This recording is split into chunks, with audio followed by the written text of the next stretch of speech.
Recording in progress.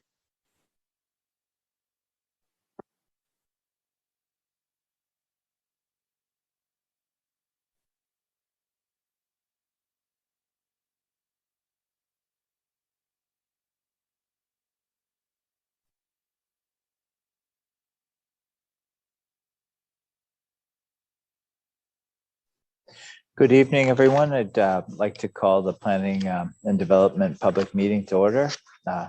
Welcome to a public meeting for 314 Main Street East. This public meeting is being held in accordance with the requirements of the Planning Act.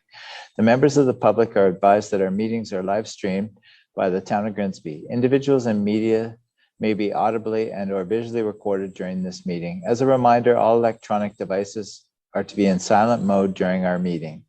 If you have any comments, I request that you please come forward and state your name and address. Persons addressing the committee shall confine their remarks to the business at hand and shall direct their comments or questions to the chair. This meeting is conducted in accordance with the Town Procedural Bylaw 20-65. Members of the public are on Zoom this evening are asked to conduct themselves with decorum and respect and provide the opportunity for all members of the public to express their opinion in an environment of tolerance of all points of view, free of intimidation. Persons addressing the committee shall not speak longer than 10 minutes, which will be timed and enforced. Each presenter may speak only once. If there are questions you want to provide as your input, that is acceptable, but you will have to complete your entire input. In order to conduct this meeting in an efficient manner, please avoid repeating comments or questions that have already been made. The purpose of this public meeting is to discuss the proposed zoning bylaw amendment only. Please refrain from making comments on off-topic matters. We will hear from each speaker, then members of council. Questions will be answered by the consultant, staff, or the applicant. If you feel that your questions have not been responded to this evening, you can email our planning department at planning@grimsby.ca.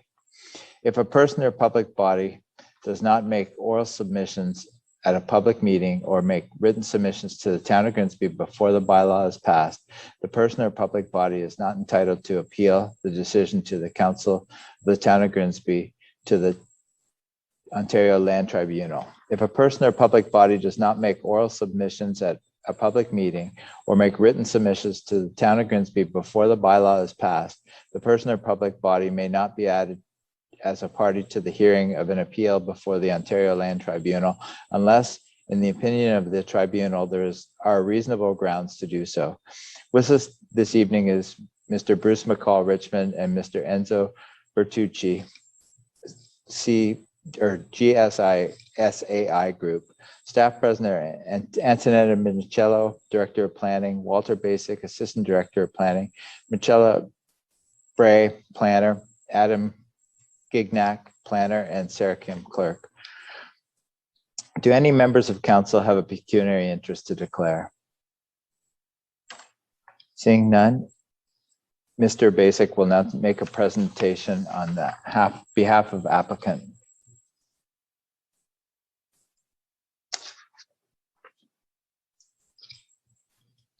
Walter. Thank you, Mr. Mayor. I'll be making the presentation on behalf of staff, so pardon the correction.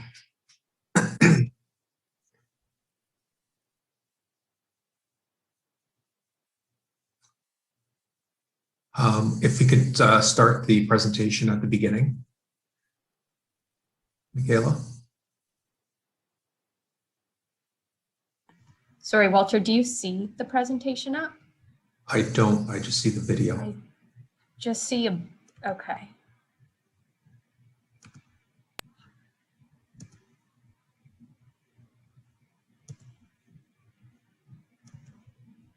There we go. That's better.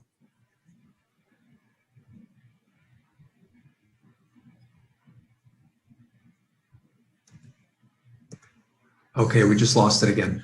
Yeah, It said PowerPoint was not responding. I go. saw Right. that. You Better. see it Okay. now? Yeah, I see it now. So you Okay, go full- perfect. Perfect. Thank you very much.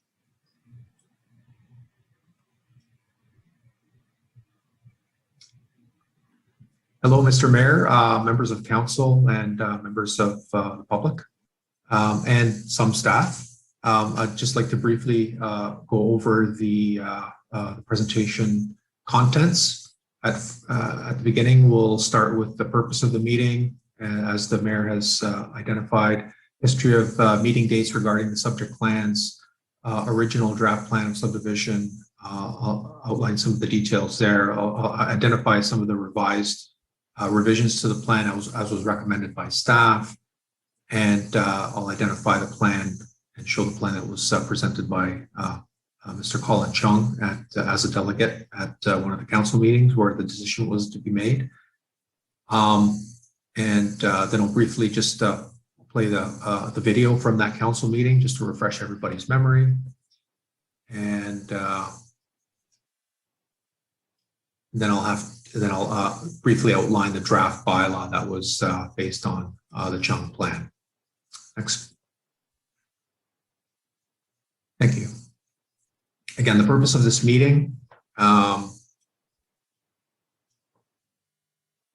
Section 3417 of the Planning Act identifies that where there is a change made to a proposed bylaw after the holding of a statutory public meeting mentioned in the previous section, council shall determine whether any further notices or further notice is to be given in respect to the proposed bylaw. At the June 7th meeting, council passed a resolution to provide further notice by holding another public meeting. The purpose of this public meeting is to consider public input regarding the change in the proposed zoning bylaw for 308 and 314 Main Street East. Next slide, please. Maybe what I'll do just to address some of the, because I know we've been getting a lot of correspondence from area residents with regard to some other issues that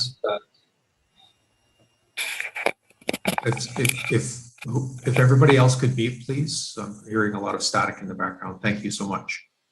So I thought I'd just briefly address some of the issues that were brought forward by some of the area residents. The proposed, one of the comments that was raised is the proposed changes are not minor in nature. The proposed changes are minor in nature in our opinion. We concluded that a detailed engineering review, that the road alignment is required as a result of the detailed engineering review, and that the proposed changes as a result of that were primarily to lots 16 and 17. Which resulted in slightly reduced lot sizes, requesting a reduced lot area for lot 16 and a reduced rear yard for lot 17. Changed lot number density from 15 to 17 abutting Lawrence Avenue. The changes of lot density from 15 to 17 were addressed in the March 2nd, 2020 council meeting through the delegation. Required one-story rear yard facing facades was the trade-off agreed upon for allowing 17 lots on Lawrence Avenue. These changes also resulted in a reduction in lot coverage. Notification was not given to citizens for zoning bylaw date and change consideration, even though several citizens have made either verbal or written presentations. The notifications that we have given to the public has been in accordance with the requirements of the town of Grimsby and our official plan. Conditions of draft plan approval have not been met. The conditions of draft plan approval of the zoning bylaw have been met. However, the conditions of draft plan approval for the subdivision have not been yet, and the applicant is currently working through those conditions. The concern was raised regarding the adverse impacts on the environment. There will be no adverse impacts on the environment as a result of the reconfiguration of lots 16 and 17. The applicant submitted an environmental impact study for the subdivision. The report was addressed. The report addressed the site with 55 lot configuration. Drip line and toe slope was altered.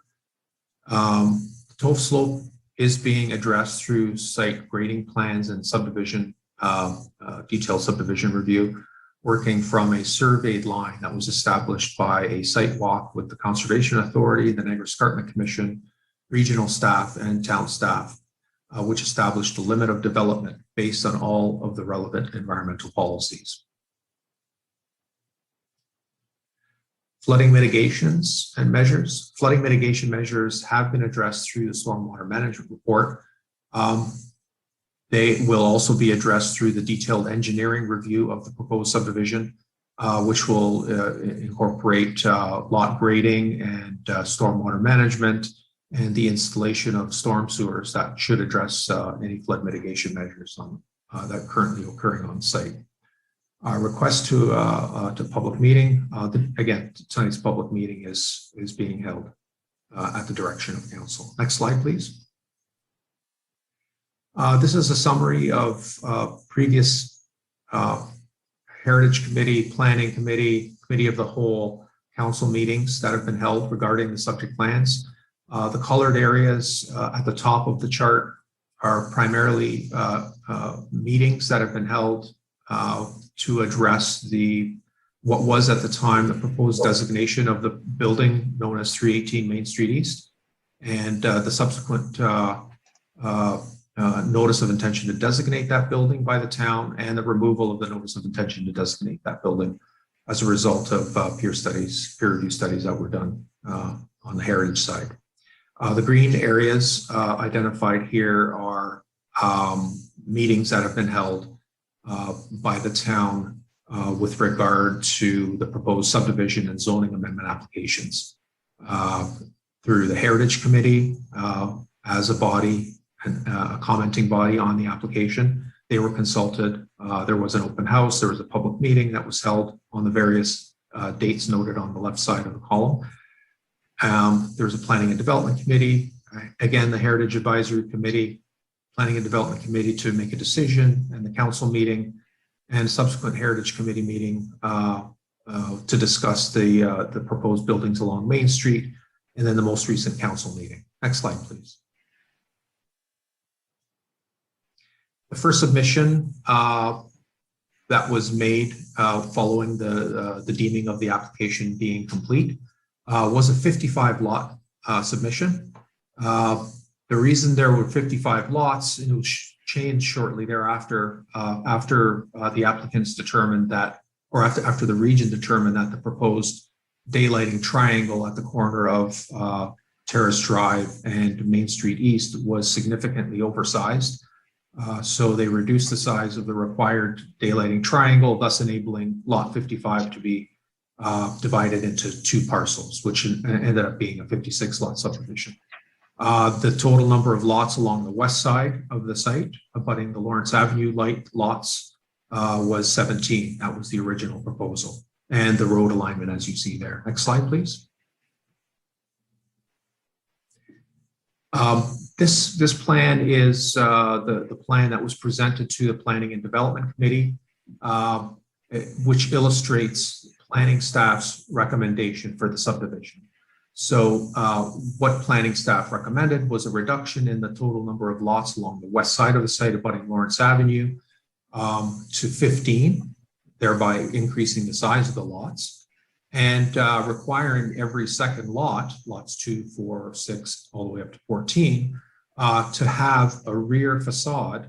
That would mean the side of the building facing the Lawrence Avenue lots, to be 1 story in height. So they could be 1 story, they could be 1.5 story, or even 2 story buildings, as long as the west facade was 1 story. So that was the recommendation of staff.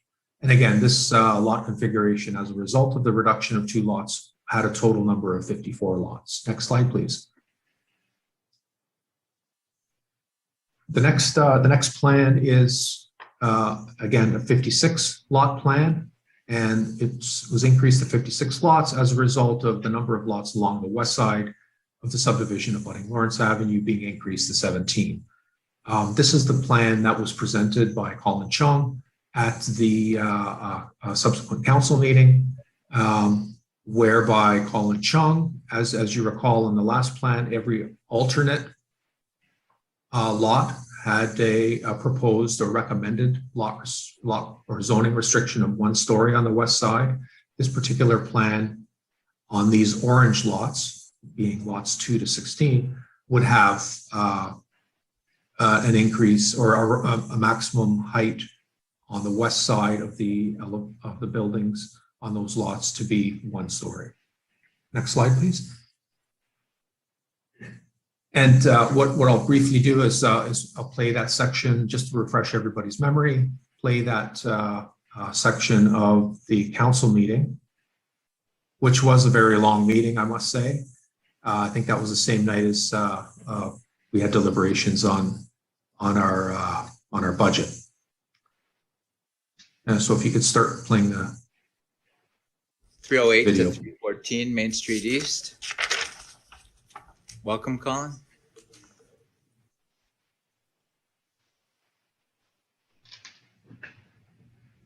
Good evening, Mr. Mayor and members of council. For the record, my name is Colin Chung of Glenn Schnarr and Associates, Inc. I am the planner for the applicant for a draft plan of subdivision at Terrace Drive and Main Street in Grimsby. Last planning committee meeting last week, planning committee members considered the draft plan of subdivision and zoning bylaw application for this site. Committee directed staff at that meeting to look at the lots backing onto the existing houses on Lawrence Avenue to be all bungalows.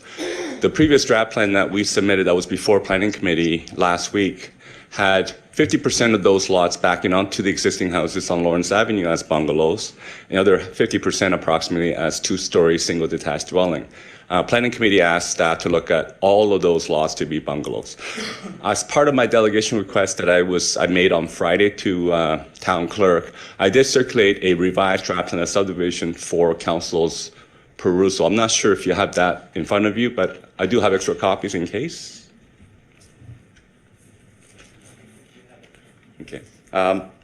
The draft plan that's been revised dated February 27th, which is part of the delegation request that I made on Friday. Mr. Mayor, what that shows now is that all the lots backing onto the existing houses on Lawrence Avenue are all bungalows as per planning committee's direction to staff.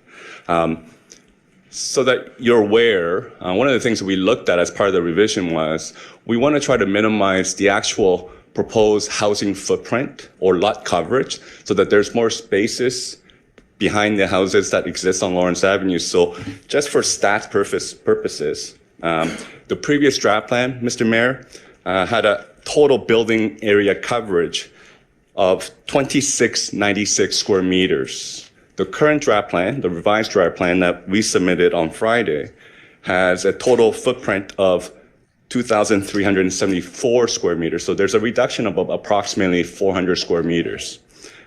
What that means in terms of coverage, so that there's more green space versus built form, the previous draft plan had a total lot coverage or an average lot coverage of 44%. The current plan that we have provided to you for today has a lot coverage of 39%. So that's a reduction, almost 5% in lot coverage. So what that means, Mr. Mayor, is that there's less built form, more open space on the current plan than the previous draft plan. So we made some changes as a result of planning committee's request. We also tweaked to minimize the lot coverage, which gives a better relationship in terms of built form to the existing houses that exist on Lawrence Avenue. In my opinion, Mr. Mayor and members of council, we heard loud and clear planning committee last week, and we feel that the plan that's before you today is a much better improvement plan in dealing with the bungalows that planning committee wishes to have. Thank you, Mr. Mayor. Thank you. Questions for the presenter, Councillor Vardy? Through you, Mr. Mayor. Not a question, but a big thank you. Oh, I wish all developers were like you and willing to hear the community and, you know, make the kind of adjustments. And this is huge for the people who live on Lawrence. And I'm just so pleased and grateful. So just want to say thank you very much. That's so nice to hear, Mr. Mayor. Thank you very much. Oh, you're welcome. Councillor Bothwell, then Councillor Sharp. I agree. It's this developer has worked very hard with the community and looked at ways to try to make it more compatible, especially with the stable neighborhood of Lawrence. Just a quick question. I believe previously there were 15 lots abutting Lawrence, and they were a combination of two-story and bungalofts. And I thought that the lot sizes at that time were 50 feet, and I think now they're 45. And you've added 2 units abutting onto Lawrence. Just want to confirm, is that correct? Mr. Mayor, that is correct. As a result of trying to deal with the coverage and the housing footprint, we've actually made the lots smaller. They're much more, I guess, market-wise affordable for bungalows in Grimsby. And if we're going to do all bungalows backing onto Lawrence Avenue residents, then these are, in terms of actual size of houses, are really very complementary to the existing houses that exist. And as a result of making the lots smaller, 45-footers versus 50-footers, there's an increase in the number of units. But as I said before, the actual coverage has reduced. So there's less GFA of livable space on this current plan, although it's more units than the previous plan. Thank you. Councillor Bart. Or no, sorry, Councillor Sharp. Thank you. Through the mayor, to Colin, you said that there was less GFA. Is that only on lots 1 through 17, or is that on other lots too? Through you to Mr. Mayor, the calculation that my office had done are dealing with the lots 2 to, I guess in the previous plan it would be 2 to 14, which was the focus of the planning committee's discussion. And the calculation as a comparable is same as basically same area of block. So its current plan is lot 2 to lot 16. And we calculated only for those lots because we're dealing with the interface with the existing houses on Lawrence Avenue. And the numbers that I provided to you, Mr. Mayor, are only dealing with that string of lots along Terrace Drive, backing onto the existing houses on Lawrence Avenue. Thank you. Seeing no further questions, I'll just make a little comment. I'd like to thank you for working with the residents of Lawrence Avenue and planning. Transitions, even though the official plan says a transition zone, a transition from 1960s lots and houses is much different than a transition from 2013. So I just think, even though it looks the same in writing in OP, it's nice that we have seen that there's willingness to make things better for everyone involved. Thank you. Thank you, Mr. Mayor. We just need a mover and seconder for this resolution. Councillor Vardy and Councillor Ritchie. Moved by Councillor Vardy, second by Councillor Ritchie. Resolved that the delegation of Colin Chung, MCIP, RPP partner, Glenn Schnarr Associates Incorporated, with reference to 308 to 314 Main Street East, Grimsby, be received. All in favor? Carried.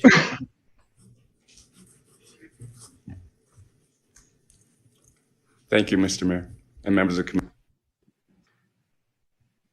Thank you, Michaela. I think that'll be it for that. If we could start the presentation again where we left off.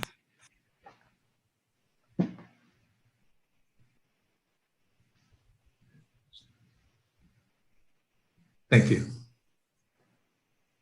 The delegation by Colin Chung was received. Significant positive comments were made by members of council with respect to these applications.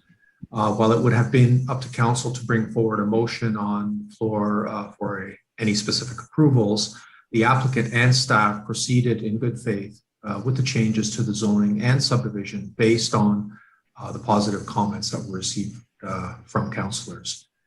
So there's been, since that council meeting, there's been a significant amount of work that's gone on with the applicants and staff with regard to subdivision design, road alignment, lot grading, flood prevention, all these things over that period of time until we got to a point now where we felt the lot lines were relatively stable in terms of the alignment, and we were able to bring a bylaw forward to council for approval. Next slide, please.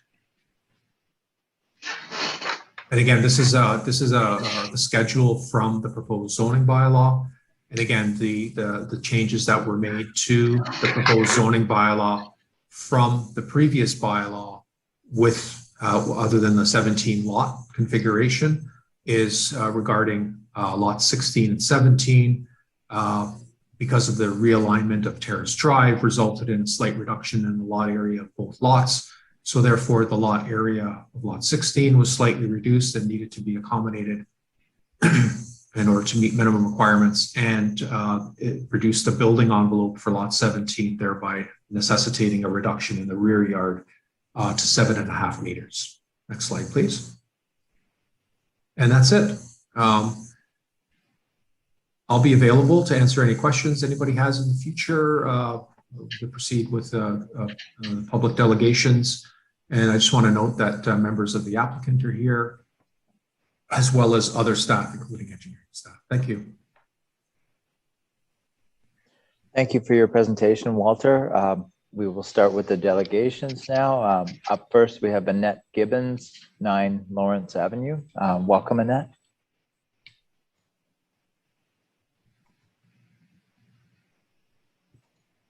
Hello, I have a presentation. All right, go ahead.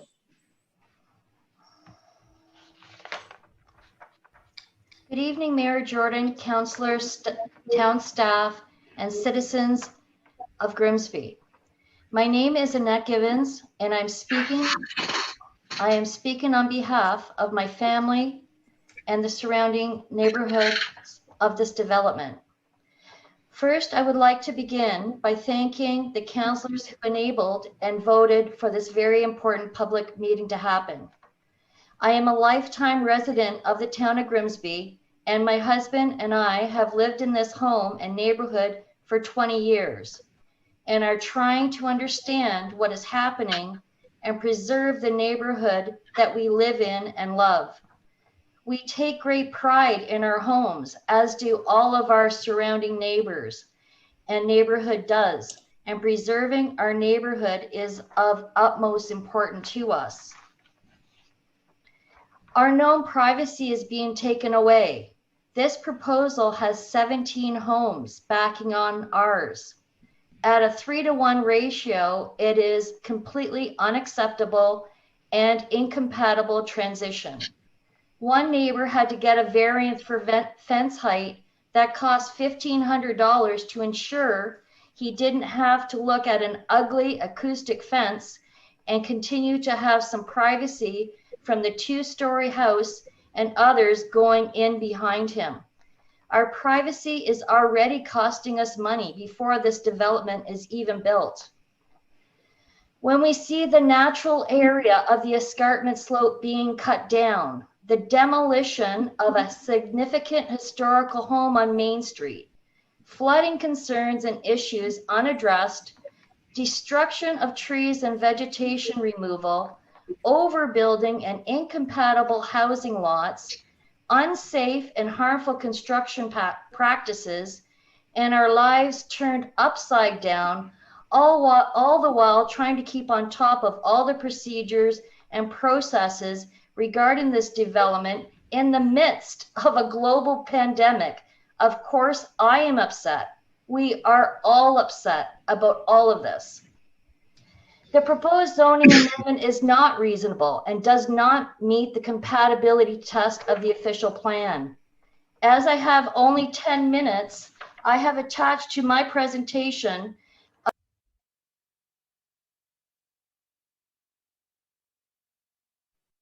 I think you're muted now, Annette. You need to unmute.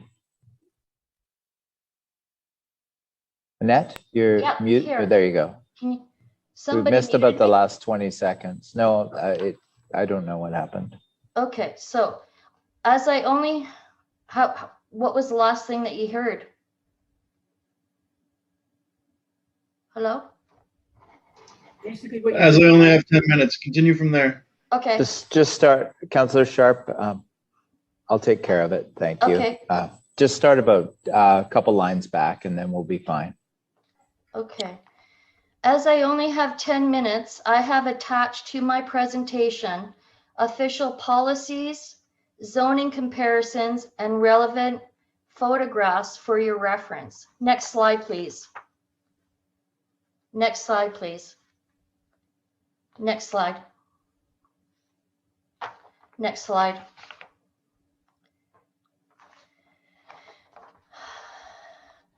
Differences between the zoning bylaw amendment conditionally approved on March 2nd, 2020, and the requested zoning bylaw amendment as amended, dated June 7th.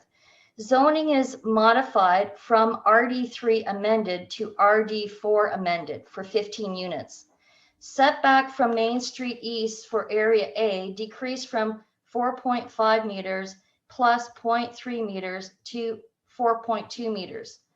Staff comments in the February 25th, 2020 report from a compatibility and streetscape edge perspective, consistency with the south side of the streetscape is of paramount importance. 30M site plan dated by the applicant on March 2nd, 2020 and dated February 27th, 2020 is modified to increase the number of units from 54 to 56. This is different from what the Planning and the Development Committee decision 2014 was requesting, just to amend the plan of subdivision that was presented in staff's report to apply Area B zoning to units 2 through 15 inclusive. This zoning, rezoning, and new plan of subdivision was not approved by council. Next slide, please. Not compatible with existing stable neighborhoods. The changes to the draft plan and zoning are very significant as we relied on 54 units in the plan, and the change from 15 to 17 properties abutting Lawrence Avenue is meaningful to me and other residents of the street. We asked for less density, not more, which does not conform with the official plan policies regarding stable neighborhoods. It is my understanding the 14 bungalows which were conditionally approved was in accordance with a zoning of RD3 and was offered as a transition area to the larger lots of Lawrence Ave.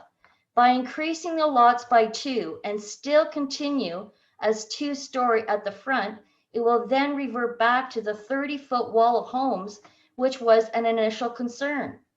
The additional 2 lots also pushes the zoning closer to an RD5 zone. This is in no way a transition to a stable neighborhood. Next slide, please. A more appropriate conforming zoning bylaw amendment.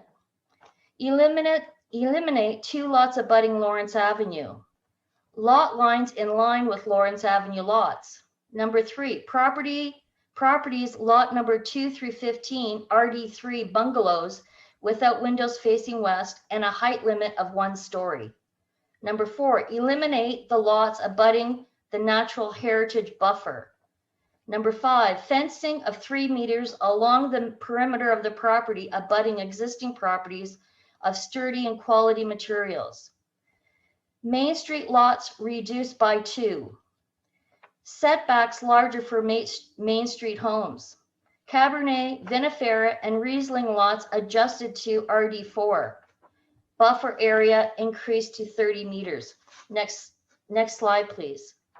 And number 10, 5% land retained as a natural area instead of cash in lieu of parkland dedication. This would provide mitigation measures for flooding, a corridor and habitat for native trees and plants, as well as privacy. Next slide, please. Citizens' concerns and staff report. Report PA 2129, Information Report Appendix A, Public Input, increased density and the number of units from 15 to 17. Staff response was a trade-off. The delegation presented a piece of paper with a different site plan under the guise they were listening to the citizens.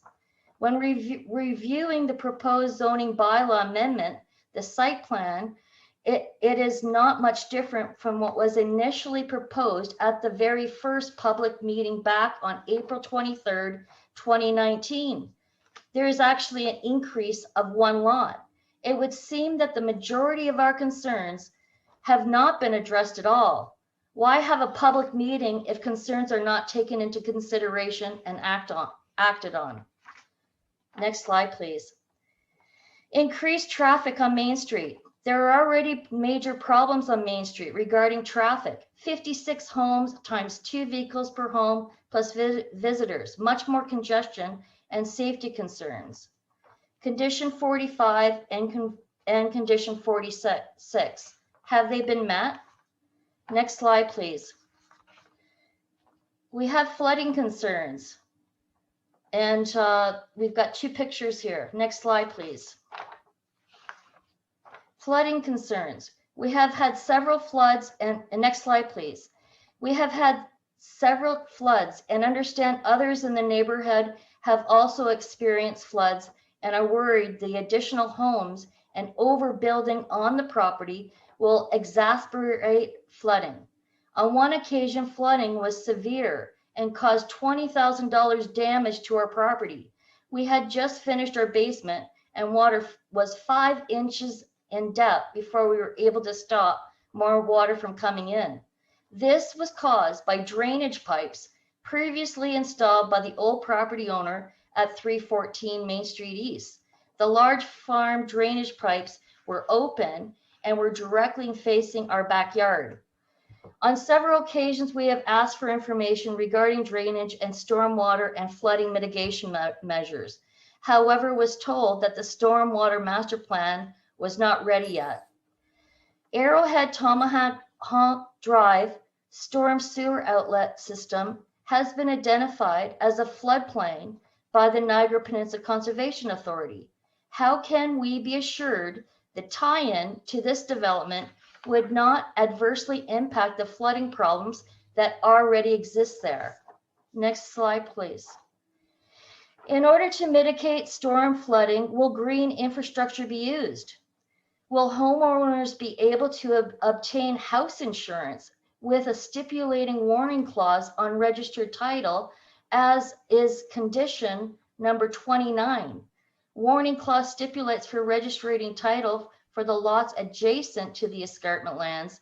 Furthermore, stormwater flows from the escarpment lands can be significant, and failure of the property owner to continuously maintain the approved lot grading, including drainage swells, may lead to surface flooding and damages to yards and buildings. Next Right. slide, please. Annette, we're going to have to end that on there. I've given you an extra minute, so you're up to did you? 11 minutes. And the flooding's a little bit off topic on what the public meeting is for tonight, but thank you very much for your presentation. Up next, we have Jean Coombs, 5 Lawrence Avenue. Welcome, Jean.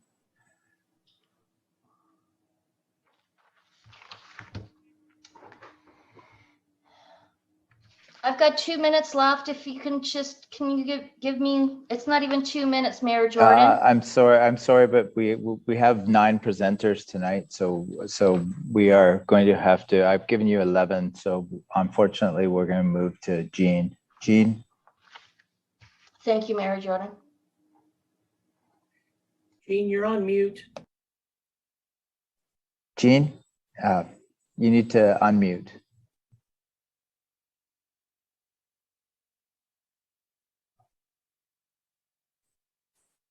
Should be at the bottom left-hand corner.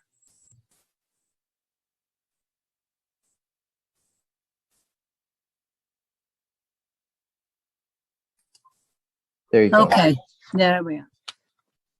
Sorry about that. I would respectfully remind all who will be voting on this plan of subdivision that the town of Grimsby has iterated many times that new developments must be compatible with already established neighborhoods. The already established neighborhoods are what constitute the town of Grimsby. The established town is the dog. The developments are the tail of the dog. The dog should be wagging the tail, not the other way around, as to me, it seems to be in this case. I support and endorse Annette Gibbons and Walter Sposia, who speak for us. Thank you for your attention. Thank you, Jean. Up next, we have Eric Husby, 304 Main Street East. Welcome, Eric. Hello, can you hear me? Yes, we can. Oh, thank you. So I had a couple of questions with regard to the development. One being the report that put together the need for an acoustic wall along Main Street. And a question that I have is why we're creating a situation where we need acoustic walls. I'm just wondering, based on the noise report, how much further back would a house have to be in order not to require an acoustic wall on Main Street? Because for me, that's an important part of what represents Grimsby, the look and feel and the character of Main Street. If we're going to start erecting acoustic walls for this project, where does it stop? How many more projects along Main Street are going to require acoustic walls? And at what point do we stop? So I'm just curious, for a follow-up, if someone could help me understand how much further back. Is it 10 feet? Is it 20 feet? Is it 2 feet? It just doesn't make sense to me that we have to start erecting acoustic walls along Main Street in order to support development. The second part of my question here is with regard to the blueprints for what we're calling bungalofts. I'm hearing information tonight that suggests that the back of these houses that back onto Lawrence, the back part of the property is only a 1-story. When I look at what Branthaven has offered for 45-foot lots, which now is the lots that run up along behind all of us here on the call tonight, they're all 2 stories, front and back. So I've seen nothing to suggest that we're just having a 2-story at the front and a 1-story at the back. So I'm a little bit surprised if somebody has, and I've looked at the blueprints and the layouts and the drawings from Branthaven on their site and what they've presented to the public and what they were selling. I've seen nothing to suggest there's actually bungalofts in there. So I'd like some clarification on that as well. And the last part really is that I think we really need to come together as a community. I know there's a lot of tension and a lot of emotion running on this project. Honestly, I'm a bit disappointed for someone like Branthaven's size that they haven't already put together, let's call it a community ambassador to help sort of soften, this transition for folks. I think that would have been a good step on their part. And lastly, on the revised notice that I received from the town about this meeting, at the very bottom of the letter, it states that the town of Grimsby requests that this notice be posted by the owner of any land that contains 7 or more residential units. So I don't know. I've walked that sidewalk in the last couple of days. I haven't seen Branthaven post any notice about this public meeting. So again, to me, that's another example of them sort of not following process and working together with the community. So that's all I've got for this evening. Thank you for listening. Thank you for your presentation, Eric. Walter, did you want to take the question about the acoustic walls? Or did you want Bruce to take it? It's all right. I can address that. The acoustic walls are to meet Ministry of Environment standards for noise attenuation for outdoor amenity areas, so backyards basically. So our preferred design option for Main Street properties is to have the fronts of the units face Main Street and have the outdoor amenity areas in the back and behind the houses, so that the houses themselves provide the acoustic properties to keep the backyards at noise levels where they are acceptable and meeting Ministry of Environment standards. So in this particular case, because it's a corner lot, a portion of the rear yard is exposed, and the rear yards adjacent to that lot 1 would also be exposed to traffic noise on Main Street. And so an acoustic wall was proposed basically along the rear yard of lot 1.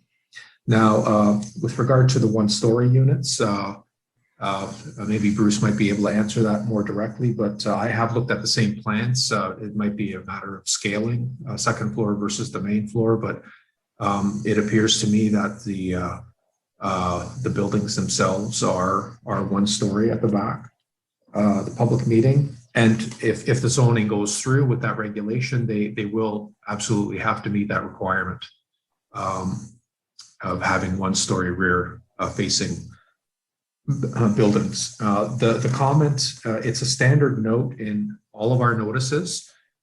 So the public meeting notification for properties that have 7 or more units, that's in situations where the owner is a condominium corporation. So we ask the condominium corporation to post a notice. So if they are circulated the notice that we send out in the mail, we ask the condominium corporation to post that notice in a public place so that all condominium owner or condominium members can see the notice also, not just the condominium corporation itself. So I hope that answers his questions, Mr. Mayor. Great, thank you, Walter. Up next, we have Walter Spoja on behalf of 13 Lawrence. Walter, good evening. Good evening. First of all, all those delegations aren't going to be speaking tonight, so there might be some more time. And you can take the presentation off because I don't want to confuse people while they're reading while I'm going through. But anyways, good evening, Mr. Mayor and members of council and residents. My name is Walter Spoja, and I appreciate the opportunity to represent the concerned citizens of Lawrence Ave, along with my parents who built and still reside in their house at 13 Lawrence. First off, I want to mention that I've attended all the open house and public meetings, including the one on February 25th, 2020. I must admit that coming out of that meeting, I felt it was a huge win for Brandhaven due to the number of lots allowed, especially along the stable residential area of Lawrence Ave. The only consolation was the committee's recommendation that all lots from 2 to 15 have the same restrictions as proposed for the Area B of Schedule B. Essentially limiting 1.5 stories, but it also says may increase to 2 stories for that portion of the dwelling facing a public road with no second floor windows facing west. I mean, that's still fairly open for interpretation. I'm speaking fast because I want to make sure I get through this in my 10 minutes, so bear with me. There seemed to be a lot of praise for the developer for listening to the citizens' concerns. However, I beg to differ. At the first open house, some of the Lawrence Ave residents reluctantly commented that the RD3 zoning specifications would be acceptable for lots abutting the existing properties. But what is proposed is basically the bare minimum for an RD4 zoning. Not to mention they're still trying to push for further relief on a new lot 16 that would contain RD5 standards. So RD5 adjacent to an RD1 doesn't make sense. I'd like to address 2 main items today. The first deals with the misinformation and confusing surrounding the current form of this application, and the second relates to property transition between zones. Obviously, the reason for this public meeting is because concerned residents were recently surprised to find out that there were 2 additional lots added to the subdivision plan than previously believed. This was a result of the delegation presentation on March 2nd, 2020, of which no information was passed on to local residents and was discovered only by Annette by chance prior to the meeting scheduled for June 7th. I've watched the relevant portions of the meeting that you showed today. So I've got a few concerns presented by the delegation by Colin Chung of Glenshnar. First of all, Colin starts by recognizing the committee's comments to staff on February 25th, 2020, that houses backing onto Lawrence are to be all bungalows. As we know, the committee supported provisions for the partial second floors. Also keep in mind the plan was only 15 lots against the Lawrence properties. He then stated the plan they submitted on February 25th, 2020 included 50% 2-story and 50% bungalows, which again is misleading to the council as staff recommendations essentially allowed for the 1.5 stories, where there's no windows facing west. He then stated to council that the revised draft plan dated February 27th, 2020 has all housing backing on the Lawrence Ave as bungalows. So still no mention of bungalows to the council or the committee. Then he states they made changes to allow for more space behind Lawrence Ave houses. So I ask, how is that possible, adding 2 additional lots with no reduction in setbacks? Colin talks about the lot coverage numbers on the draft plan. Again, this is misleading and irrelevant as the so-called original draft plan numbers wouldn't have been approved at that time. Besides, the coverage is dictated by the zoning standards, so they can change at any time. Furthermore, he takes liberties with interchanging the terms lot coverage and GFA, gross floor area, where these are 2 different calculations. By referencing reduced lot coverage, he makes it sound like they're building less, when in fact, they will likely be building taller houses with a higher gross floor area. Essentially, they're giving up some lot coverage to the potential buyers in favor of selling 2 more houses. And I also believe that the actual livable GFA would be increased from what their original plan was. He stated the revised plan means there is less built form and more open space. Again, what I believe he means is the building coverage is less due to narrower lots, but it doesn't mean they won't be taller with a higher GFA. Luckily, as Eric was mentioning, we had the benefit of seeing the floor plans proposed by Brandhaven on these lots. I assume everybody in council and staff has seen them, hopefully. I'm not sure about you, but I tend to not associate a bungalow or even a bungalow with having no bedrooms on the ground floor, but instead having 3 bedrooms on the second level. I'm curious of staff and council's interpretation of, of that type of house. During the questioning period, Councillor Bothwell correctly mentioned the combination of 2-story and bungalows and inquired about the decreased lot frontage and 2 extra lots. Colin's response again only references bungalows twice. He talks about the coverage reduction again, but no proof is provided, only number based, and I quote, from calculations his office has done. So as a result, the praise that was provided to Brandhaven after that March 2nd presentation is based on misleading information. I suggest there be a discussion between staff and council on the definitions of bungalow, a bungalow, and 2-story home.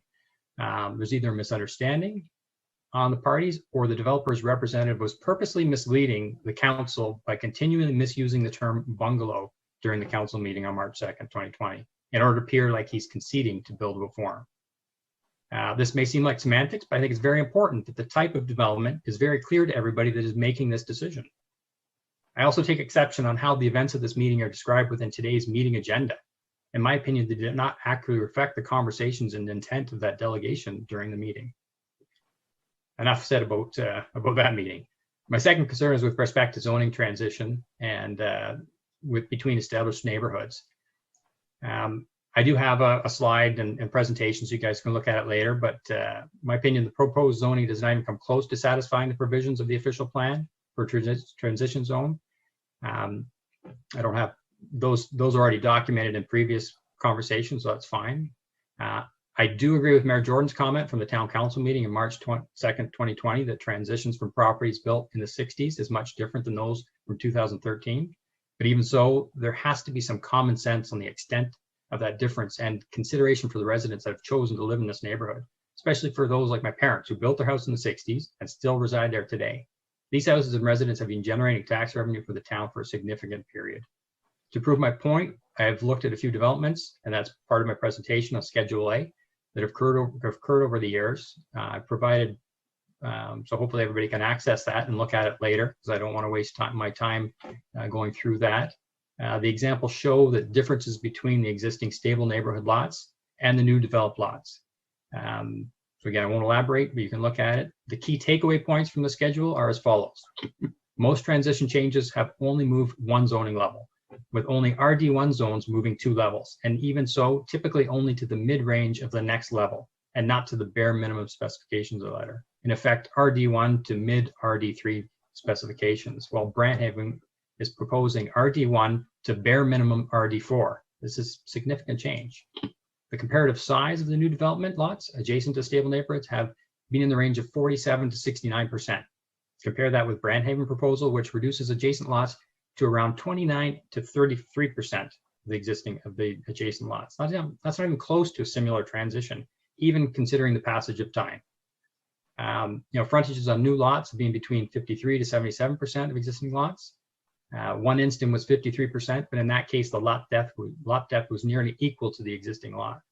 Brandhaven proposes reduces the frontages to around 44 to 48%. Again, well below past developments. The depth of the lots range from 77 to 100% of the existing stable lots, where Brandhaven's proposal 65 to 70. Again, well below. Based on these figures, my calculation suggests that 13 lots along Lawrence properties would be more reasonable. So Brandhaven should be pleased with anything more than that. If I'm not mistaken, what is being proposed by the draft plan dated February 27th, 2020 is essentially the same plan submitted in their planning justification report dated December 2018, except they've actually squeezed in 1 more lot along Main Street. We can be certain that no developer proposes their absolute best position on a preliminary report, but somehow during the process, their position has actually improved despite reasonable opposition from residents. So suffice it to say, Brandhaven is, certainly has been more generous to Brandhaven than any other in the past. I'm not sure how much time I have, but there's a few, that's it for the transitions. There's a few points that I want to make. So for the record, the zoning amendment that Walter was talking about, the items on June 7th were only considered minor in nature since the change did not contemplate the increase in the number of overall lots. Furthermore, the rationalization for some of those changes for 16 and 17 don't make sense.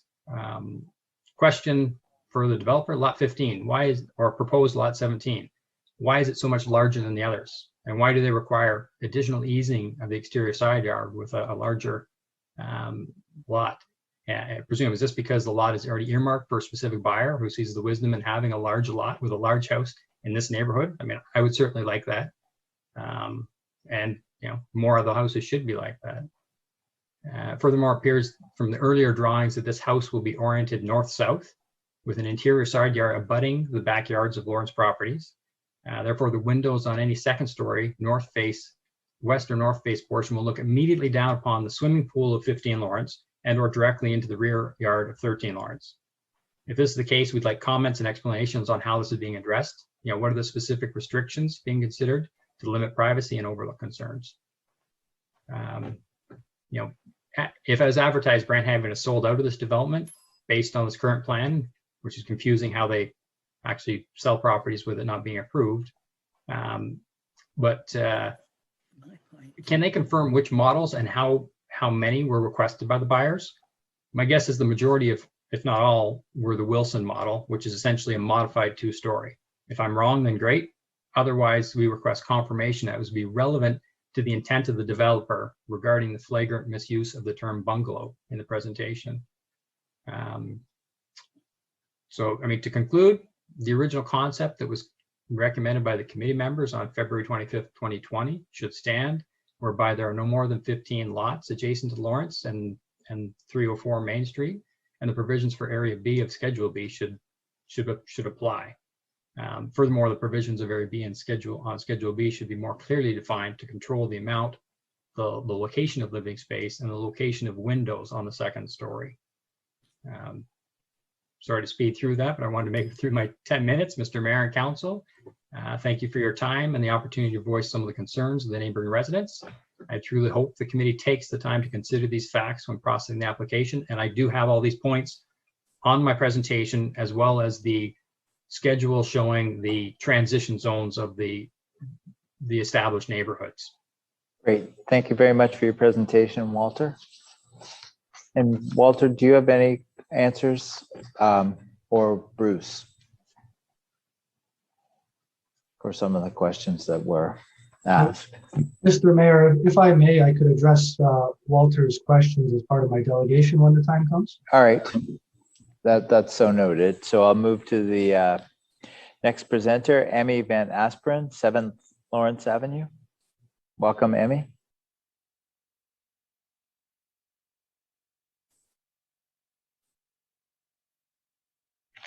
Looks like Emmy's not here, so we'll move to Monique Sondergaard Price, 19 Vinifera. Welcome, Monique.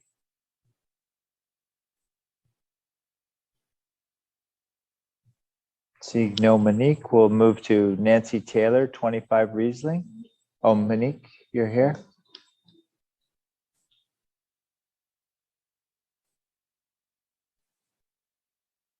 Where's she? I don't.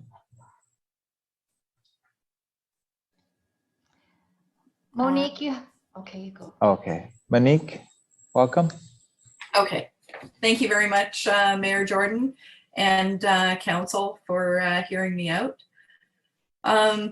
There's just, I believe the other delegates have answered most of my questions or brought most of the points that I have forward.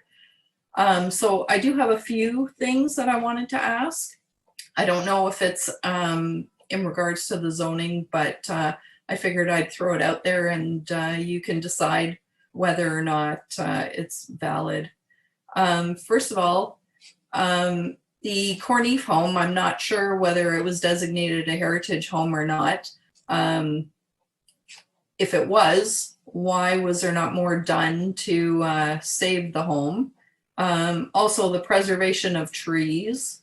A lot of them were very mature trees, and I'm not sure why some of them were not saved. I know there's 3 trees on the property that were saved. Also, right now, the side of my house, there's no fence at all because the pussy willows that were there before were a fence. So I'm not sure what you plan on putting on the side of the house there. As you had mentioned, for Main Street and Lawrence, the back there, you were going to put something along there, but you weren't sure what it was. So I'd like to know what's going to happen on this side of the development as well. I know there is partial fencing from the Main Street to some of the neighbors that live behind me. Also, in regards to a sidewalk, I'm not sure. I know it's sort of in the plans, but I'm opposed to having a sidewalk on our side of the street as there is one already on the other side of the street. And our whole development only has one sidewalk on one side of the street. So, and does the developer have an idea of how long it's going to take to finish the construction so that we know sort of how long we're going to be living in a construction zone? Were all the questions that I had above and beyond what everybody else had mentioned. Thank you. I guess Bruce, you'll answer the questions about length and that during your presentation at the end. Yes, Mr. Mayor, I'll do my best to answer those questions. All right. Up next, I don't think Nancy Taylor's here. Up next, we have Frank and Elizabeth Spoja, 13 at Lawrence Avenue.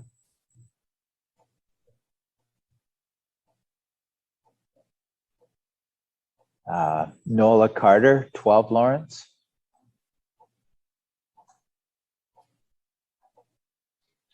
As mentioned, I think some of these people are not speaking, so maybe it might be conducive to give Annette back maybe 2 or 3 minutes. I'll go through the list and then we'll make that decision then.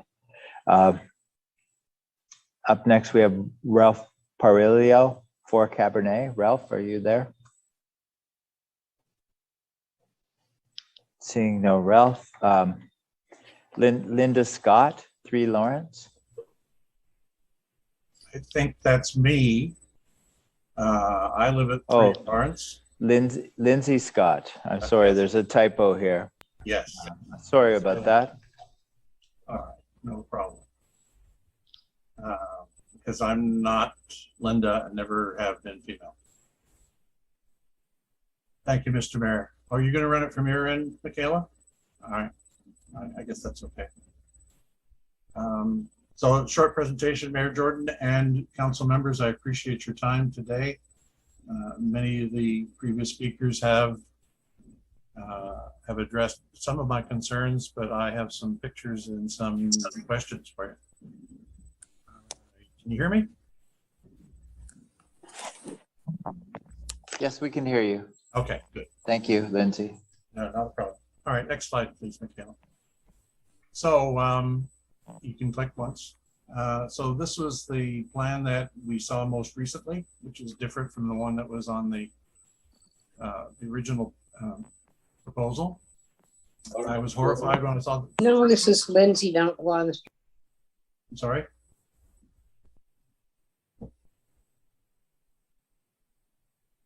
Go ahead, continue with your presentation. All right, thank you. So on my first first time I saw this, I was horrified. Next, click next, please. I saw undescribed, unknown houses on tiny lots. This is a very distinct contrast to our existing mature neighborhood. Next click, please. It was apparent to me that the regulations, which we have discussed more than once, about compatibility with existing homes and for a smooth transition, was obviously completely ignored. Next click, please.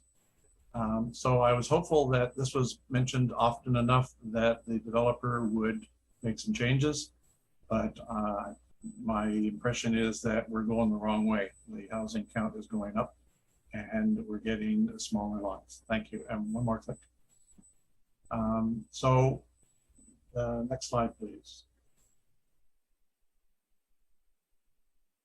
So second impressions, I went on the Grant Haven Grimsby website, and there's some pictures there of the houses on 45-foot lots, which are the ones that back onto our homes. Click, please. So these are the houses that supposedly will be developed there. They sure look like two-story houses.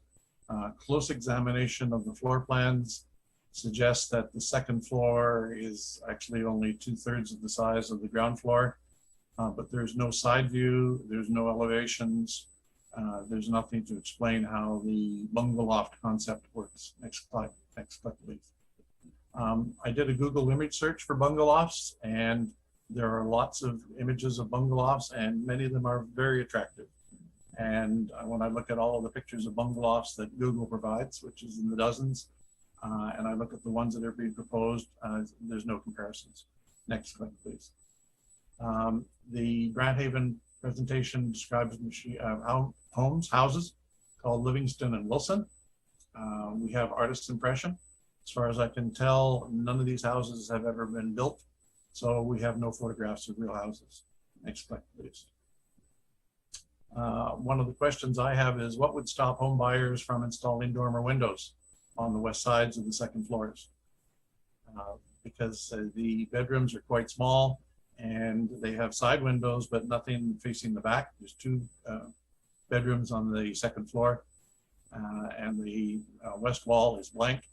To me, if I was a homeowner in one of these houses, one of the first things I would do would be to get a contractor in to install some dormers in there to open them up and provide a lot more light and greatly improve the housing. So how can we ban this in perpetuity? And if Grant Haven doesn't do it, what's to prevent the home buyers from doing it? Can we have a bylaw? Next, please. And question, does Grant Haven have a previous project somewhere in the region, Southern Ontario, where we can visit to see firsthand how these houses are going to appear?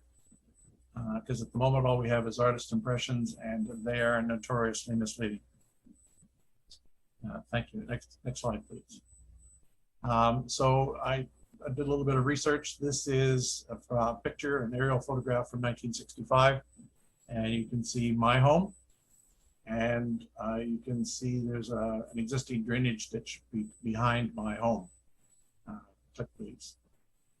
So when my house was built in 1957, the property just to the east, to the right in this picture, is an orchard.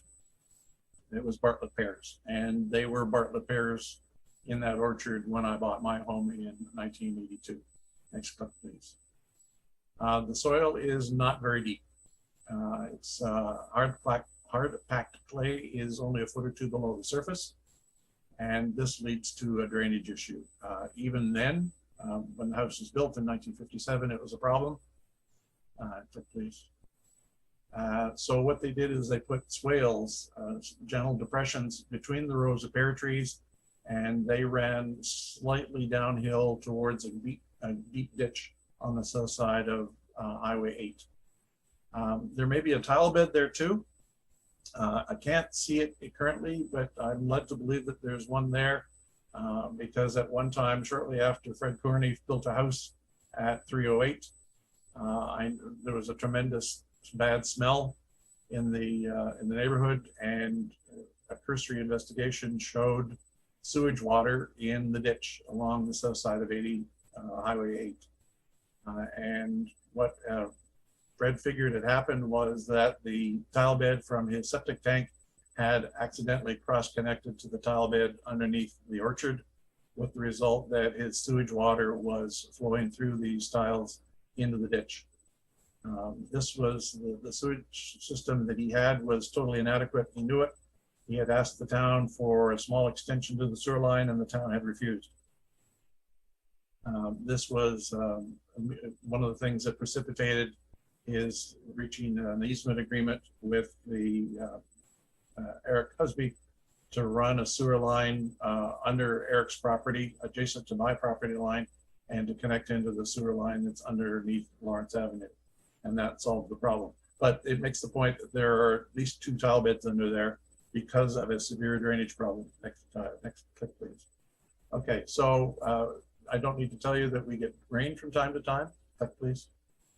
So at the time, my neighbor at the time, Ding McKenna at 304 Main Street, the house that Eric's in now, had been flooded a couple of times. He was getting tired of it. Click, please. So with the agreement of Fred Courney, somewhere around 1990, Ding had undertaken to line the east side ditch with a half culvert, so that the weeds would no longer choke it. As everybody here knows, everything grows here, so that you turn your back on that ditch for more than a few minutes and it will be packed with weeds. Next click, please. It's a good thing he did that because we had a rainstorm in 1992. Would you click on the black square, please? There's a video there. It's not coming through? I'm not sure if it's coming through. Okay.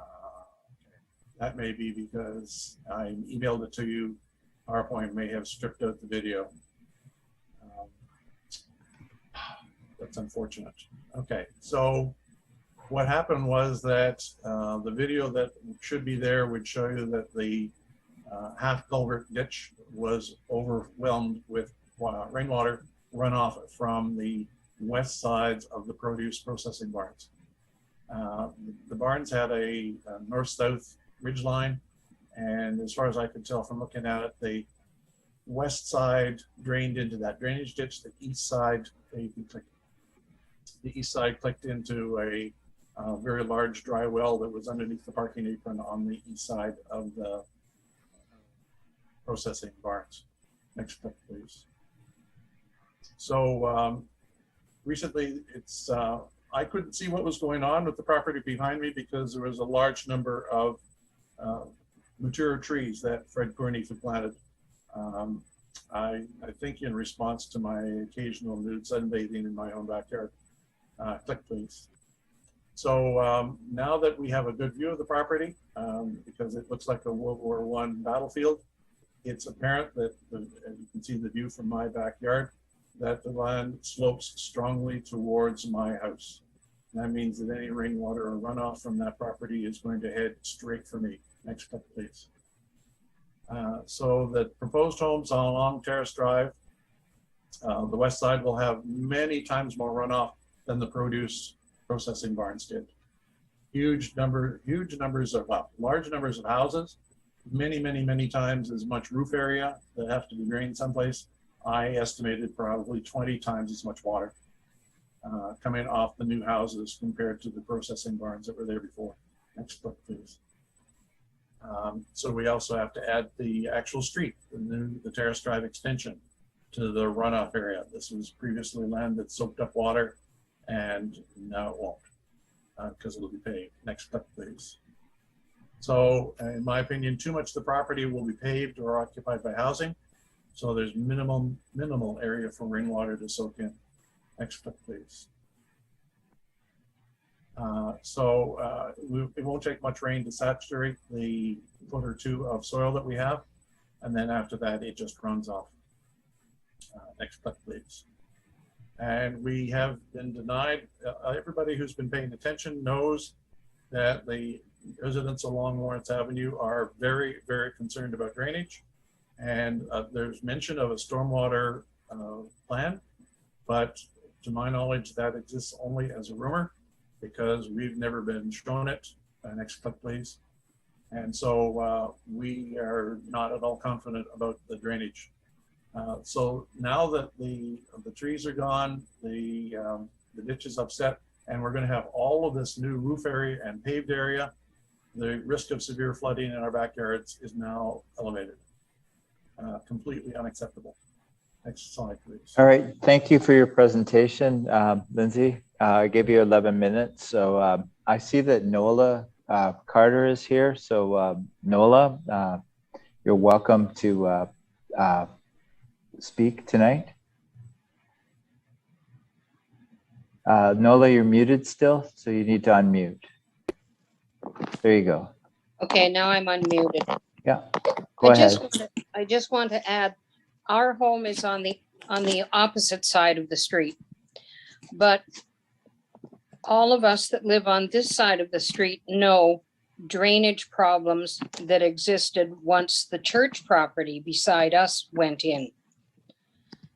And significant work had to be done on the church property to correct that error. And now anyone can see that there is huge, large grass area on the church property that obviously soaks up some of the water, but that drainage part at the front of the church still fills up at the odd time. And so I would say that drainage problems on both sides of the street have been a problem throughout development over the years. So that's all I have to say. Great, thank you very much for your concerns and all the residents' concerns. Now we're going to hear from Mr. McCall Richmond. Welcome, Bruce. Good evening, Mr. Mayor, committee, and members of the public. Nice to see you all again, and thank you for the opportunity tonight. My name is Bruce McCall Richmond, and I'm a registered professional planner of Glenn Schnarr & Associates, Inc. And I've been working on this project since the application for zoning bylaw amendment was initially filed back in 2018. Colin Chung, mentioned tonight, is a colleague of mine, and we work in the same office. So as we have seen in staff's presentation, and on the basis of council's directive at the council meeting in March 2020, myself and my team of professionals have been working to finalize the zoning bylaw associated with this draft plan for over 1 year now. This level of detailed design is only undertaken once we have this type of assurance from council. The changes to the zoning bylaw were in fact minor and are a result of the detailed design that was undertaken for the road associated with this draft plan. Further, this is also the type of assurance and confidence that the developer, Brent Haven Homes, took back to begin marketing these houses, as under Section 52 of the Planning Act, once draft approval is granted, the developer may enter into agreements to sell the homes associated with the parcel fabric. In my opinion, Mr. Mayor, we have all worked very hard with this community and have followed the direction of staff and the committee in good faith and to practice good planning. We have made countless revisions to this draft plan to address what we have heard, and we have attended numerous meetings, including the previously held community and public meetings, planning committee, council, and heritage committee 3 times, and of course the numerous meetings with the town's engineers to work through the detailed design. We have offered to meet with residents on various matters, only to be denied. The draft plan conditions have not changed, and we have been working to clear these same conditions over the past year as well, and again, based on this draft plan and the direction received from council. With respect to the delegations, I do want to touch on a few points, as there seems to be misinformation in that the Lot 17 plan nearest the homes on Lawrence Avenue was not seen by the public. That is inherently incorrect, as the initial application filed into it in 2018 and presented at the community meeting consisted of 17 lots in this area. The revised draft plan was also presented at the council meeting in March of 2020 and appended to the minutes. The further change was in the architecture, where a 1-story condition was applied to the rear of the houses. As a bungalow is not a common term, I can see how Walter may have interpreted what was agreed to differently and based on the delegation by Colin of our office last year. Respectfully, the one-story bungalow condition was applied to the rear of the homes facing the existing Lawrence Avenue houses and addresses the privacy and height concerns raised and that we've heard before. Further, we also know that the second-story windows are not permitted to face west on the two-story portion of the home. I also wanted to touch on compatibility. The official plan definition is as follows. Compatible development means the development that is not necessarily the same or similar to development in the vicinity, but it is development that improves the character and image of an area without causing any undue adverse impacts on adjacent properties. With this definition in mind, I would ask, what are the measurable adverse impacts created from these single-family homes? With respect to lot 17, it is a corner lot, and yes, it is larger than the interior lots. We usually try to make these corner lots a bit larger than interior lots, and in this case, we're also attempting to match the condition on lot 1 nearest Main Street, to have a consistent yard setback and to maintain consistency within the subdivision as a whole. I think there was a comment about construction. Usually that process takes about 18 months.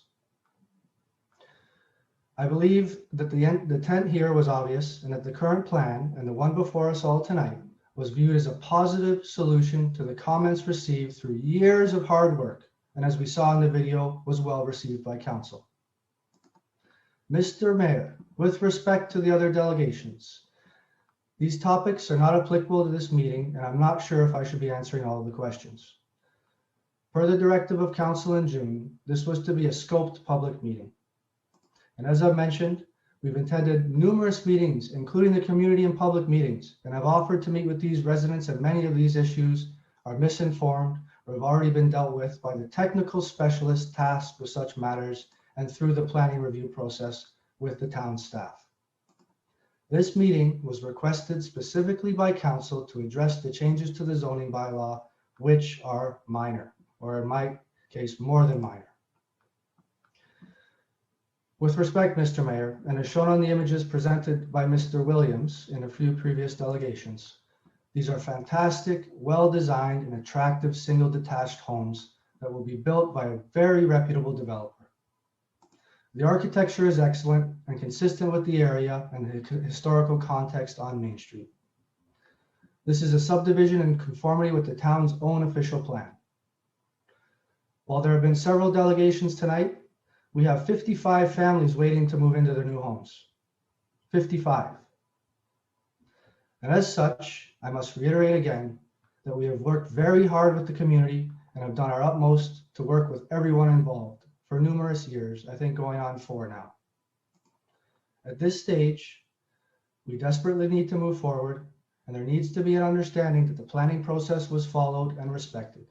People's livelihoods are at stake now, and I don't feel that it is appropriate for the most vocal residents to have the ability to derail and delay the years of hard and diligent work by everyone involved, including yourselves, and specifically all of the work done over the past year since the March 2020 council meeting. So thank you very much. Mr. Mayor, and as I mentioned, I have done my best to answer these questions. And frankly, this was to be a pointed discussion on the minor changes to the zoning bylaw, as you noted at the start of the meeting. So I don't feel that it is appropriate for me to get into every question asked and that we heard tonight before my presentation. Thank you very much. Thank you, Bruce. Council, any questions of clarification? Councillor Bain, I see your hand up.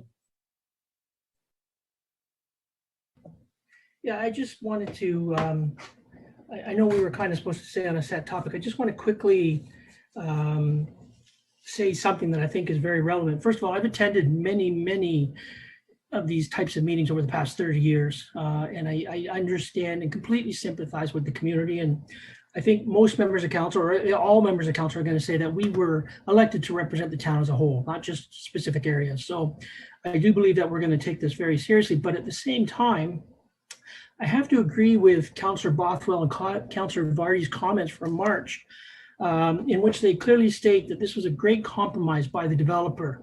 And they praised the developer for the work that's been done. And I understand there's concerns about flooding and stuff like that. I'm very, very sympathetic to that. And I do believe the town needs to address that with the developer. But again, as Mayor Jordan said, a lot's changed since 1960. One of the biggest obstacles I always faced when I objected to a development was it's called LPAT or OLT or something now. It started off as the OMB. So we are held to very strict expectations. If we try to oppose something, especially now that it's all been sold out, I don't think that would be reasonable or fair to anybody. I think we do need to work with the developer to address the issues that have been raised. But I think overall, as Councillor Bothwell-Lombardi said very strongly back in the March meeting, this was a great compromise and great work by the developers. And I believe the wording was, we wish more developers would work like this with us. And so I will be supporting it. And that's not that I don't support the residents, because I do. I very much do, but I am going to insist that we work with the developer to make sure that we do a proper development here and address things like drainage. That's all I wanted to say. Thank you. Councillor Bothwell. Thank you, Mayor Jordan. I appreciate that Bruce took the time to help me clarify the question that I had raised at the last meeting about the setbacks on Main Street, and he provided me with a diagram of what those setbacks would look like, because I was concerned about the language in the zoning bylaw where it says those Main Street properties, for the purposes of this area, Main Street East shall be the front lot line. And I was just concerned that we were maintaining the proper setbacks from Main Street. And the image that he provided me with reassured me. Bruce, I'm wondering if you have that easily available just to pop up so people can get a bit of an idea of where that lot line of the properties are and how far it is actually set back from Main Street East, because there's a wide boulevard and then there's the sidewalk, and the setbacks are measured from the edge of the sidewalk. So I just was concerned how that wording in the zoning bylaw would iterate into the actual physical setbacks. And the diagram you provided me with was quite helpful. I just wondered, are you able to put that up just to show people? Mr. Mayor, I do have that available, and if I may, I could do a very quick share screen. Not sure if I have that permission or not. Yes, that will be given to you.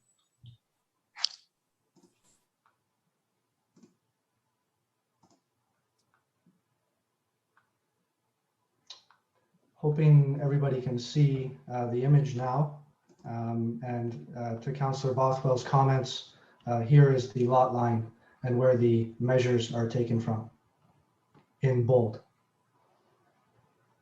Yeah, so I appreciate that the setbacks that are in the zoning bylaw are from that black lot line, but yet we have the depth between the sidewalk and the lot line, and then again the boulevard from Main Street to the sidewalk. So to me, that's reassuring that of the compatibility with the Main Street streetscape. So I appreciate that you did provide that,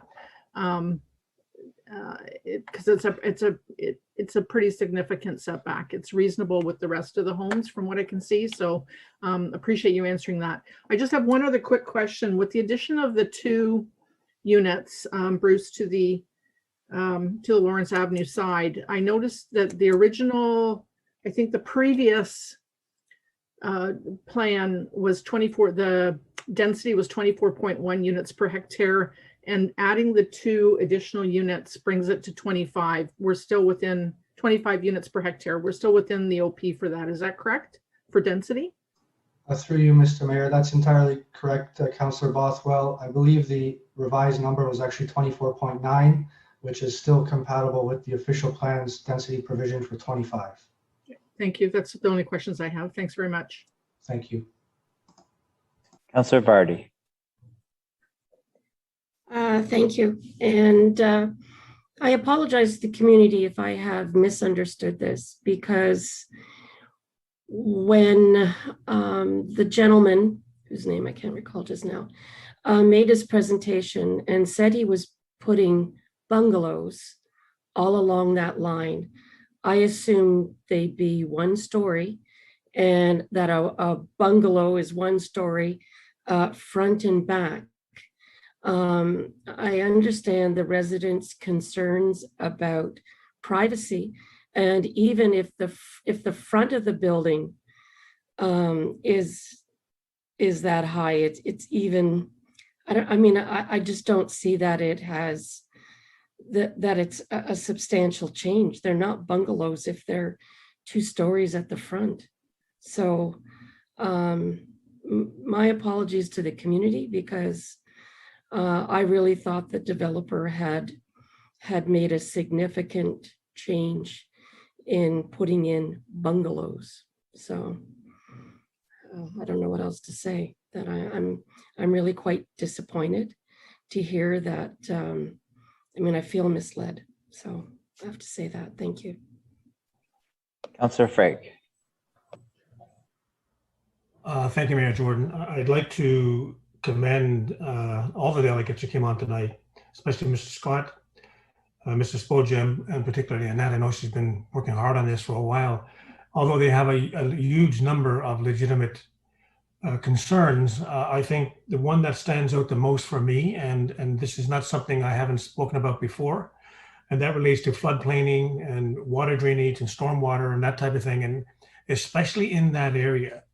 Now, I have received a number of calls from residents in that area before Corneef left that property, and certainly since they left the property, and it's been plowed and bulldozed and so on and so forth, and the trees have come down. Of course, the trees do retain a lot of the water that's on that property. But that will be my biggest concern, and I understand that, Mr. Spoja particularly went into depth on his concerns in that, and so did Annette.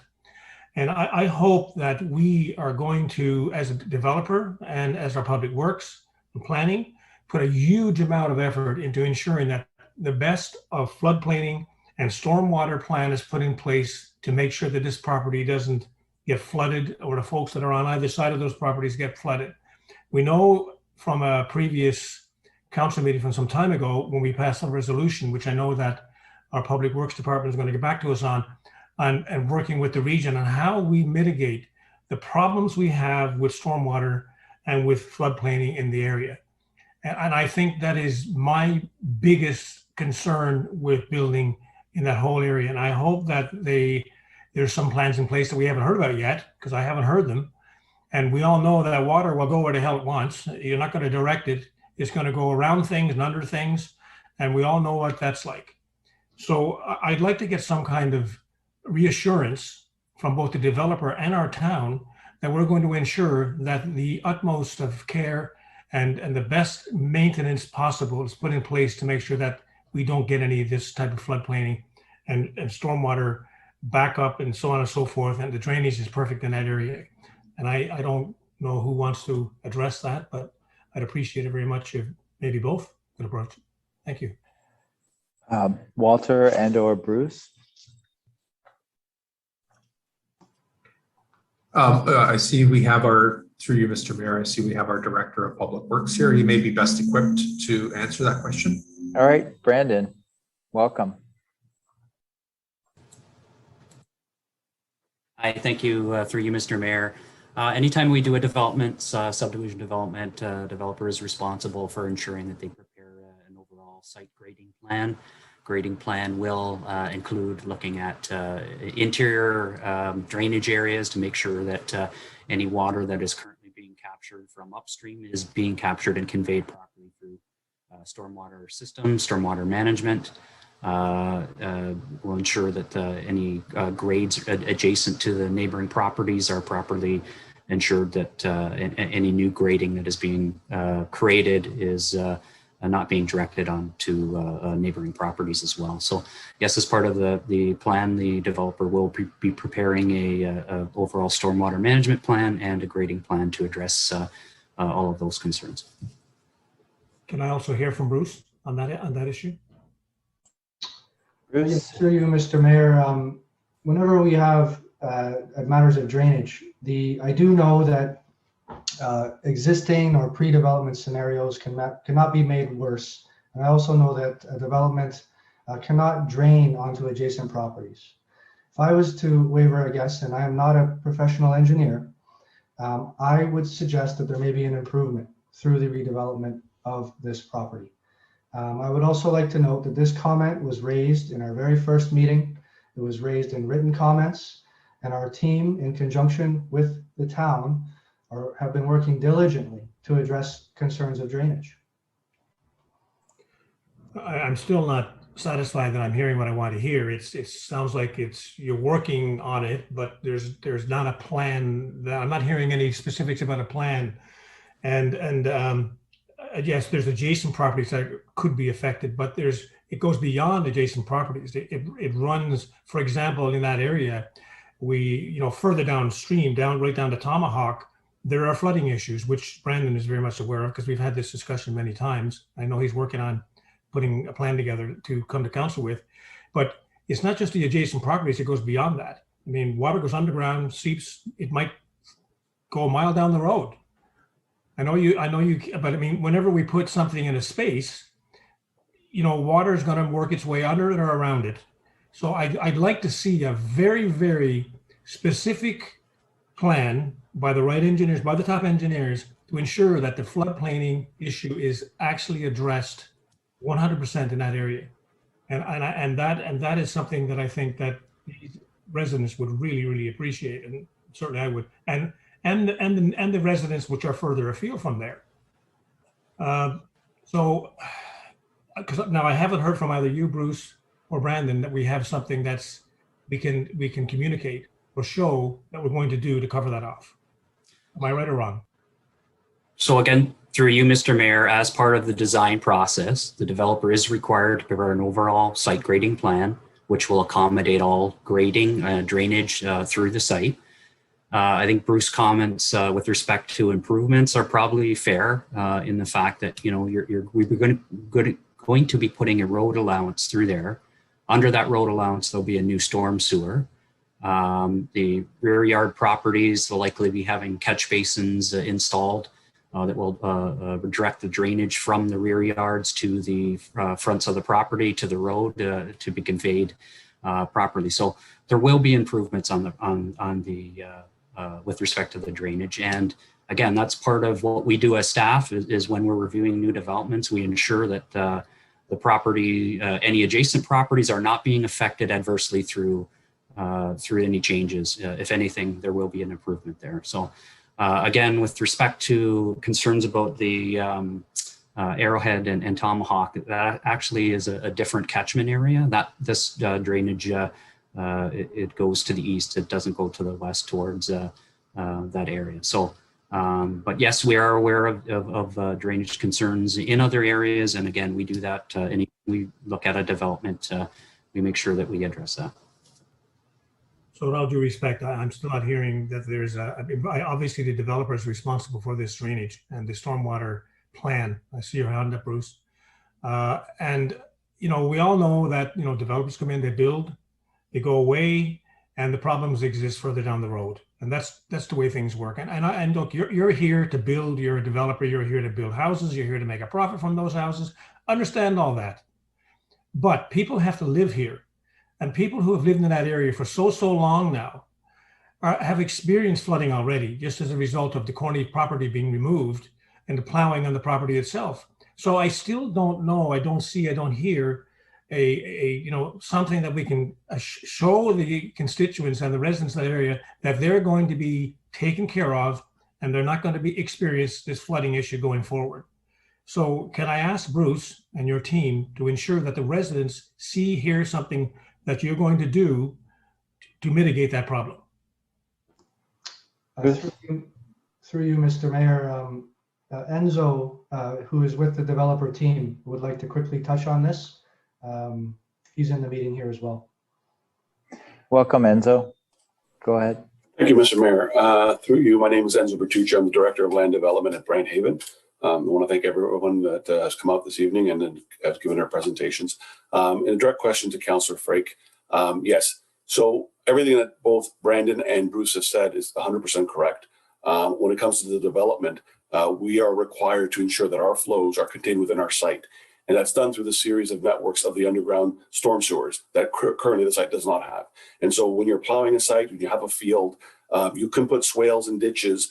They'll take some of the overland flow, but a lot of times that could, over a large event, cause flooding.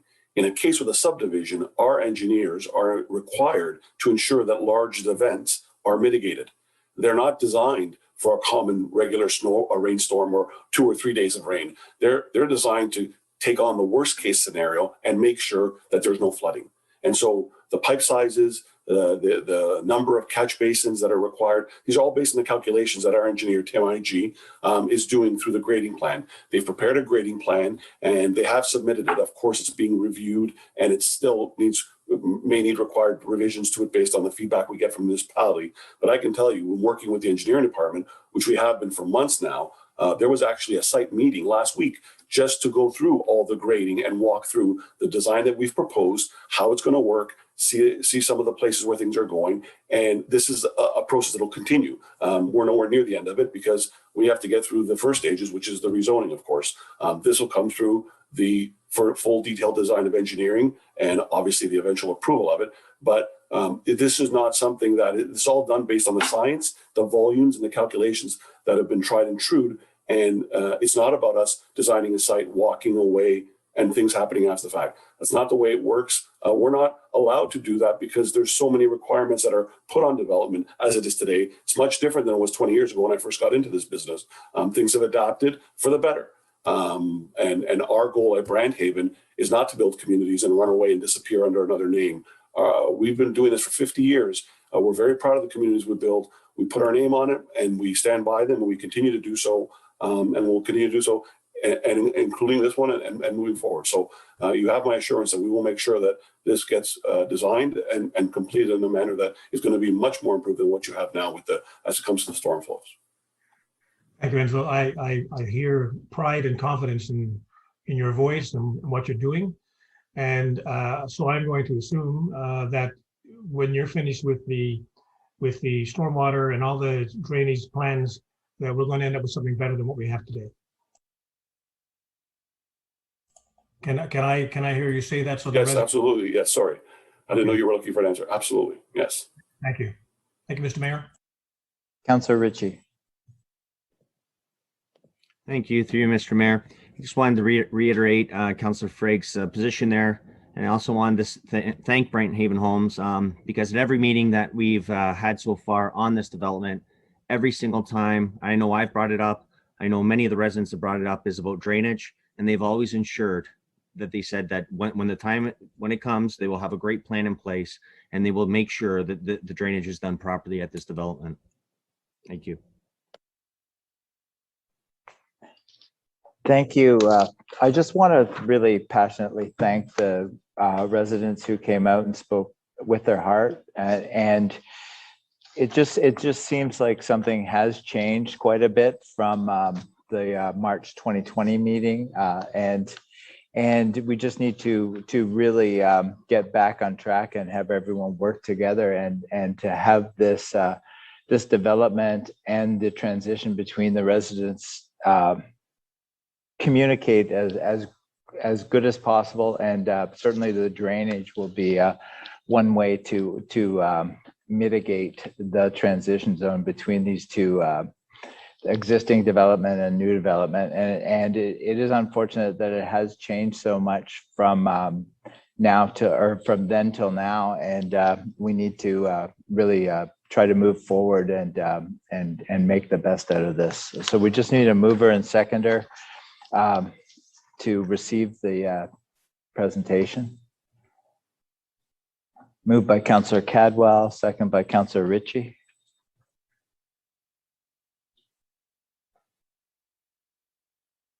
Moved by Councillor Cadwell, second by Councillor Ritchie. Resolved that report PA 2129 regarding zoning amendment application for 314 Main Street East dated June 12th, 2021 be received as information. All in favor? That's carried. Oh, wait, it's the recorded vote, sorry. The clerk will take care of that. Councillor Bothwell? This is for receipt, right? It's Yes. just receipt. For information, right? Yeah. So that, I mean, yes. Councillor Vardy? Yes. Councillor Cowell? Yes. Councillor Dunstall? He's not here. Councillor Vane? Yes. Councillor Frake? Yes. Councillor Ritchie? Yes. Counselor Sharp,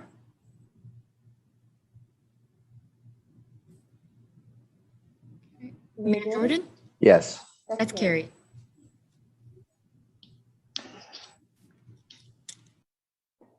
All right. Good night, everyone. That's the end of the public meeting. Thank you very much to the residents and the developer for coming out. And especially the residents. I really see your passion and thank you very much and have a good evening. Good night. Thank you. Thank you. Thank you.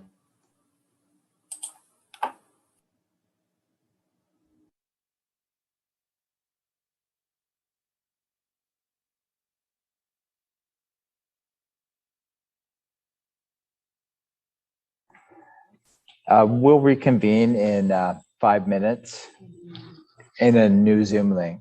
Thank you, Council. Recording stopped.